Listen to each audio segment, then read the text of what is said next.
Bismillahi walibni warwil kudus al ilahul wahid, demi nama Bapa, Putra dan Roh Kudus ketiganya yang esa. Salam sahabat yang dikasih oleh Tuhan, berjumpa kembali dengan saya di channel ini. Terima kasih buat teman-teman yang selalu setia mendukung perkembangan channel ini dengan cara subscribe, like, komen, dan share. Tuhan memberkati kita. Babi tidak haram.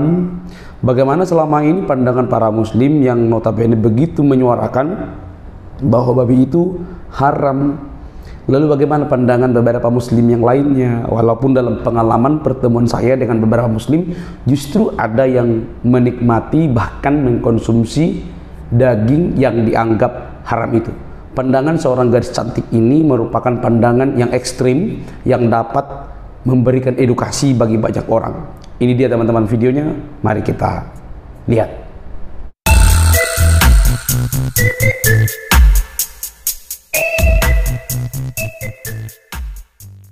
Alasan babi itu haram bukan karena kotor, bukan karena bawa penyakit, tapi karena jadi gini ceritanya. Timur Tengah sana kan tandus dan gersang ya, wilayah kering sehingga air tuh jadi komoditi yang langka dan berharga.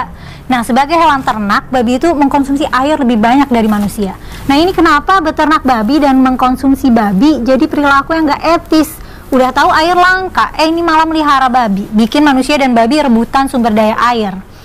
Kayak ente kok melihara babi ya akhi, kita di sini semua susah air, ente malah melihara babi, kamu ini berusaha banget gitulah, kira-kira mungkin gitu ya. Dan this moral dikristalkan jadi ajaran agama gitu, agama Yahudi, Islam, dan Nasrani pada waktu itu. Jadi punya produk hukum makan babi itu berdosa banget, megangnya aja najis loh. Kalau alasannya defisit air, sama Indonesia jadi nggak relevan dong. Kita kan punya banyak air, kita punya banyak wilayah perairan, pakai sering banjir segala pula. Nah, apa karena hukum gak boleh makan babi ini sudah dibakukan di kitab suci, itu berarti hukumnya mesti berlaku selamanya, bagaimanapun konteksnya dan dimanapun kita berada. Aku mau ngajakin teman-teman untuk memikirkan ulang tentang nilai-nilai sosial, norma, budaya, agama, dan kepercayaan yang mungkin kita biasanya disuruh terima-terima aja. Nah, di sini kita pertanyakan ulang. Di episode kali ini aku mau bahas suatu hewan anti label halal nih. Karena kalau ada suatu makanan yang ada kandungan hewan ini sedikit aja, sedikit apapun, pasti nggak akan tembus dapat label halal. Saking haramnya ini hewan, kalau kita kesel tuh kita nyebut tuh nama hewan itu babi gitu. Nggak boleh ngomong kasar ya. Saking haramnya lagi, biasanya nih para pendosa menempatkan makan babi itu di hierarki dosa paling atas. Minum alkohol? Iya. Berzina? Iya. Babi? Oh enggak, babi haram. Nah, di Quran dan di riwayat Nabi nggak ada penjelasan yang eksplisit dan rasional tentang kenapa babi itu haram. Ya pokoknya haram weh. Nah, di kitab-kitab fikih juga nggak dijelasin kenapa. Ya pokoknya di teksnya haram mutlak, ya udah hukumnya haram, nggak ada lagi ruang perdebatan. Teksnya itu ada di Al-Baqarah ayat 103. Bunyinya innama harrama alaikumul maitata waddama wa lahmal khinzir wa ma uhilla bihi li ghairillah. Artinya sesungguhnya haram buat kamu makan bangkai, darah, daging babi, dan daging ternak yang disembelih selain dengan nama Allah. Nah, di ayat ini kata daging babi disejajarin nih sama bangkai dan darah. Iya, kayak separah itu. Di Quran ada 4 ayat yang mengharamkan babi yang kurang lebih maknanya kayak yang tadi ya. Terus biasanya di akhir ayatnya tuh dikasih disclaimer kalau darurat nggak apa-apa makan babi. Dalam Islam, babi selain haram dimakan, babi juga najis untuk disentuh. Artinya kalau kesentuh harus cuci tangan. Cuci tangannya harus 7 kali plus pakai sabun karena babi masuk kategori najis berat. Klasifikasi najis nih ada 3 dan babi masuk ke kategori najis berat. Yang 2 lainnya tuh sedang dan ringan. Yang masuk kategori najis berat itu anjing sama babi. Padahal darah, nanah, kotoran hewan dan manusia itu masuk ke kategori najis sedang. Loh, kok bisa ya anjing dan babi najisnya spesial gitu. Nah, kayaknya mengenai najisnya babi akan kubahas kapan-kapan ya. Sekalian kalau nanti aku bahas anjing. Intinya babi itu selain gak boleh dimakan, gak boleh dipegang juga. Boleh sih dipegang, tapi ya harus cuci tangan yang banyak. Sekarang kembali lagi ke alasan kenapa gak boleh maem babi. Biasanya kalau ada pertanyaan nih, kenapa sih nggak boleh makan babi? Kenapa sih babi haram? Biasanya kita dikasih penjelasannya itu dengan alasan kesehatan. Oh, soalnya babi itu kotor, bawa penyakit, soalnya ada cacing-cacing gitu. Sebelum Renaissance, emang alasan yang populer untuk merasionalisasi keharaman babi itu dengan ngejudge kalau babi itu kotor. Kandangnya kotor, terus makannya juga makan kotoran. Nah, the thing is, babi doang nih yang dijudge kayak gini. Sapi, kambing, ayam, kalau lapar juga kan makan kotoran. Kebersihan kandang ya tergantung peternaknya lah ya, rajin bebersih nggak. Terus lele juga kan terkenal suka makan kotoran ya. Tapi kekotoran hewan-hewan lain selain babi ini nggak bikin mereka dijudge haram dan najis. Terus serangga itu kan halal ya. Padahal kan jorok juga gitu. Nah, kita diskriminatif nggak sih ini sama babi? Nah, sampai sini kita jadi mikir, loh berarti haram itu bukan karena kotor ya. Karena banyak hewan lain yang kotor, tapi halal. Pada abad 12 ada nih seorang Yahudi yang merupakan filsuf, sekaligus tabib kerajaan Maroko dan Mesir, dan dia juga seorang ahli tafsir Torah abad pertengahan. Namanya Maimonides atau nama Arabnya itu Musa bin Maimun. Dia orang pertama yang merasionalisasikan keharaman babi dengan pendekatan ilmu kesehatan. Katanya makan babi itu risiko kena penyakitnya tinggi. Jadi babi itu berpotensi bawa penyakit cacing pita dan keluron. Cuman masalahnya sapi juga karier cacing pita. Terus sapi, kambing, domba juga merupakan vektor keluron. Malahan sapi, kambing, domba itu bisa bawa penyakit antraks. Antraks itu lebih berbahaya, lebih menular, dan lebih mematikan. Sementara babi nggak bawa antraks. Nah, kalau gitu risiko penyakit yang dibawa babi jadi nggak lebih bahaya dari yang dibawa sapi, kambing, domba dong. Sampai sini ternyata bukan karena penyakit juga nih, karena ada hewan lain yang lebih berpotensi bikin kita terpapar penyakit yang lebih parah dari babi, tapi halal. Nah, terus kenapa nih? Jadi dulu tahun 7000 sampai 2000-an sebelum Masehi, beternak babi itu pernah populer banget di tanah Palestina. Praktik peternakan babi ini berdampak panjangnya itu jadi ngabis-ngabisin lahan buat beternak, ngabis-ngabisin lahan pertanian buat pakan babi, sama ngabisin suplai air. Nah, kondisi kayak gini bikin babi jadi langka karena perawatannya mahal. Jadi dulu babi tuh jadi makanan mewah dan mahal gitu karena ngerawatnya ribet. Dan gitu juga jadi rebutan resource nih sama manusia.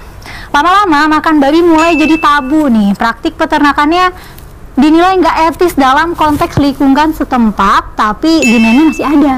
Mungkin kalau mau dianalogin konteks sekarang nih, nggak etisnya tuh kayak gimana, mungkin kayak mengkonsumsi sup sirip hiu atau telur penyu kali ya. Udah tahu nggak baik buat lingkungan, tapi demandnya masih ada. Nah, nggak etisnya ini dikristalin aja deh. Jadi praktik agama besar di sana saat itu ya Yahudi duluan ya, yang lebih tua agamanya, terus diikuti Nasrani dan Islam. Nah, mereka melestarikan budaya haram makan babi lewat ya diharamin aja gitu lewat hukum agama. Sebenarnya mereka lagi preserving kehidupan mereka lagi melindungi manusianya dari rebutan sumber daya sama babi nih, karena babi butuh makan dan minum banyak kan. Nah, cuman generasi-generasi selanjutnya di ratusan dan ribuan tahun kemudian, termasuk kita, udah nggak aware lagi sama alasan aslinya kenapa babi haram. Taunya ya di kitab suci dibilang begitu, dan kalau beriman ya udah tinggal taat aja sama kitab suci. Saat itu dan sepertinya sampai sekarang ya, dan mungkin selama-lamanya sih, emang manusia itu kalau dikasih alasan dampak langsung itu nggak lebih efektif dari dampak yang terkesan imajiner. Jadi kalau kita ngelarang makan babi, jangan makan babi karena itu merusak lingkungan. Nah, itu nggak lebih didengar daripada kita jangan makan babi nanti masuk neraka gitu. Nah, kayak metode kayak gini tuh masih populer dan efektif sampai sekarang. Misalnya ngajak berkurban. Caranya caranya bukan dengan cara ayo berkurban supaya tetanggamu tidak kelaparan gitu. Tapi caranya ayo berkurban supaya dibangunkan istana di surga.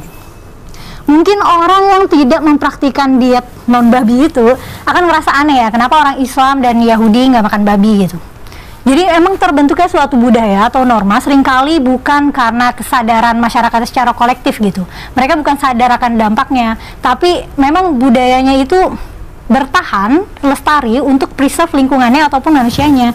Meskipun dari permukaannya tuh kok kayak aneh gitu, kok di sana budaya begitu sih gitu. Nah, munculnya budaya itu berkaitan erat sama keadaan geografis, iklim, dan lingkungan. Pola budaya kayak gini tuh istilahnya namanya environmental determinism. Jadi kayak seolah perilaku manusianya tuh di-drive oleh lingkungannya gimana supaya mereka bertahan hidup lebih baik. Dalam konteks makan babi Timur Tengah ya makan babi sekalian aja diharamin total supaya manusianya nggak perlu rebutan lahan, makanan, dan air sama babi-babinya. Mengenai pemanfaatan babi selain untuk pangan, ada perdebatan ulama sih. Ada yang bilang kalau haram memanfaatkan babi untuk apapun, ada juga yang bilang nggak apa-apa kulitnya dimanfaatin jadi karpet misalnya asal udah dibersihin, ya gitu sih. Nah, setelah tahu konteksnya begitu nih, perihal haram makan babi, menurut kamu masih relevan nggak jadinya keharaman makan babi, atau ya kalau hukumnya sudah dibakukan kitab suci berarti harus dipraktikkan selama-lamanya? Coba tulis pendapat kamu di kolom komentar ya, sekalian kalau ada masukan untuk topik pembahasan. Baik teman-teman yang dikasih oleh Tuhan, tentu ini sebuah pendapat dan dari seorang muslimah. Jadi dia bisa mempertanggungjawabkan itu dari segi pengetahuannya tentang keislamannya dan juga menurut hadis dan Quran. Di luar semua itu, biarlah dia yang bertanggung jawab. Jadi kita hanya ingin menunjukkan betapa bagusnya cara berpikir dan argumentasi yang dibangun oleh muslimah ini. Anda mau senang atau tidak, mau gelisah atau apapun itu, merupakan haknya untuk memberikan argumentasi yang logis dengan menunjukkan sebuah fakta. Apakah itu benar dan valid?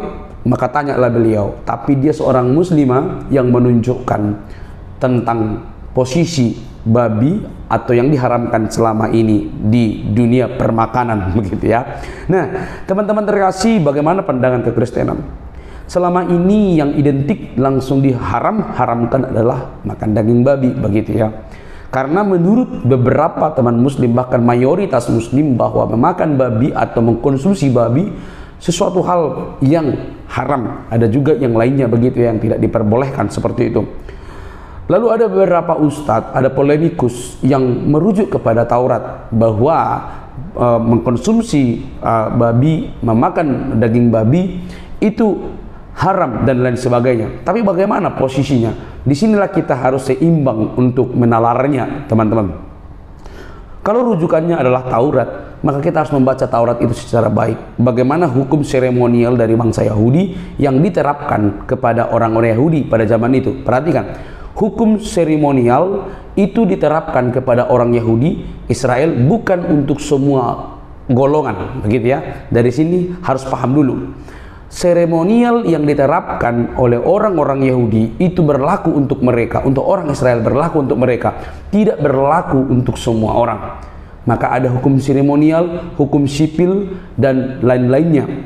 Itu berlaku buat mereka. Dan satu lagi hukum moral. Hukum moral inilah yang sangat mengikat hingga sekarang. Tapi hukum seremonial adalah hukum di mana diperlakukan kepada orang-orang Yahudi dan tidak dapat ditiru oleh, bahkan diwariskan kepada orang-orang lain. Nah, kita masuk teman-teman. Bicara soal haram dan halal itu bukan soal baru sebenarnya dalam dunia peragamaan ini, begitu ya.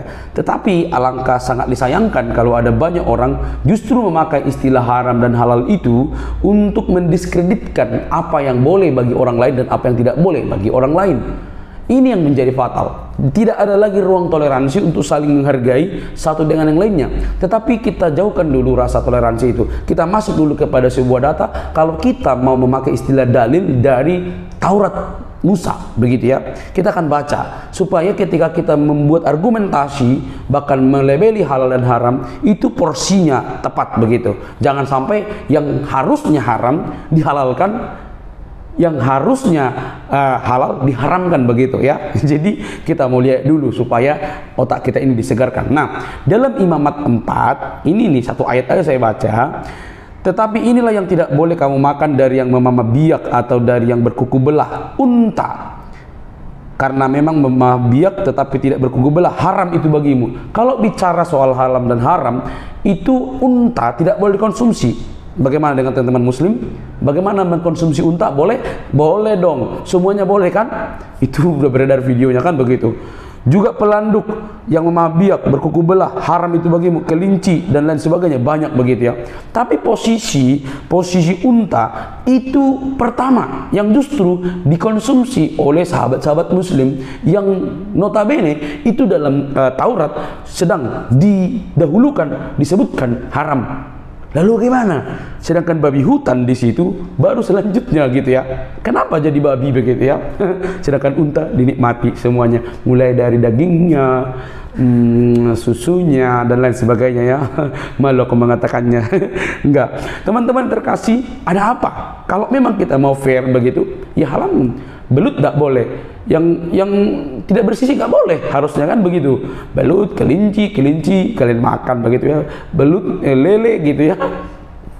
nggak boleh, tapi dinikmati gitu ya. Kenapa? Untuk satu perkara sangat keras, tapi untuk perkara yang lain dikompromikan, begitu ya, identik, tidak ada haram dari situ. Nah, yang selanjutnya teman-teman, sebenarnya dalam Taurat itu bukan soal haram dan haram, begitu ya, haram dan halal, tapi soal bersih dan tidak bersih, hatame dan hatahor, begitu ya, yang apa namanya, yang bersih tahir dan yang kotor najis, begitu ya. Jadi bukan soal haram dan halal. Jadi istilah bahasa haram dan halal itu keluar dari bahasa agama tertentu, bukan dari Yahudi. Karena dalam Yahudi itu bicara soal bersih, clean dan unclean, begitu ya. Paham sampai situ? Jadi jangan dicomot-comot, begitu ya. Kalau memang berdiri dalam agama masing-masing, berdiri aja dalam agama masing-masing, begitu ya, supaya tidak terlalu mengada-ngada gitu ya. Nah, bagaimana dengan pandangan orang Kristen? Nah, di awal saya katakan bagi Yahudi itu hukum seremonial berlaku untuk mereka, tidak berlaku untuk semua orang. Tetapi kita bisa melihat secara keseluruhan dalam Alkitab bahwa makan itu tidak mendatangkan apapun, tidak mendekatkan diri kepada Tuhan, bahkan tidak membuat satu kedekatan dengan Tuhan, tidak membuat itu. Bahkan ketika, kalau tidak salah, Rasul Petrus ketika hendak diberikan makanan, lalu dia berkata, dalam mulutku tidak pernah masuk makanan yang najis atau yang diharamkan. Tapi apa kata Tuhan? Apa yang dihalalkan bagimu, jangan kau haramkan. Ternyata lewat penglihatan itu dan makanan itu, dia hendak dibawa kepada satu status bahwa ada orang-orang di luar Yahudi, di luar Israel yang diharamkan, yang justru dinajiskan, itu perlu dijangkau, perlu dilayani, perlu diinjili, perlu mendapatkan berita keselamatan. Jadi jauh daripada makanan dan haram dan halal itu, ada sekelompok orang yang justru ingin mendapatkan kasih karunia Tuhan Yesus. Jadi di dalam kasih karunia Tuhan Yesus itu, semua itu bisa dilakukan dengan baik, asal dengan status berguna, bermanfaat. Jadi tidak semua makanan itu bermanfaat. Kalau nggak bermanfaat jangan makan, begitu yuk. Kalau itu merusak kesehatan, jangan makan. Jadi jangan sampai dilabeli ini haram, ini halal. Tidak boleh. Tapi kalau orang-orang tertentu biarlah, begitu ya. Nah teman-teman, dari sini kita paham, ada banyak bisa dijelaskan, tapi semoga video ini bisa mewakili apa yang diharamkan oleh orang-orang yang lain, tapi yang lainnya dinikmati. Justru itu mengandung kompromi di dalam beragama. Unta yang pertama, tapi babilah yang terkambing hitamkan. Oke teman-teman, semoga kita cerdas. Mari kita terus mengedukasi banyak orang supaya tidak mudah salah paham. Sampai di sini jangan kepanasan. Mari kita terus mengedukasi. Apa tanggapan teman-teman? Tuliskan di kolom komentar. Sampai ketemu di video selanjutnya. Bye bye.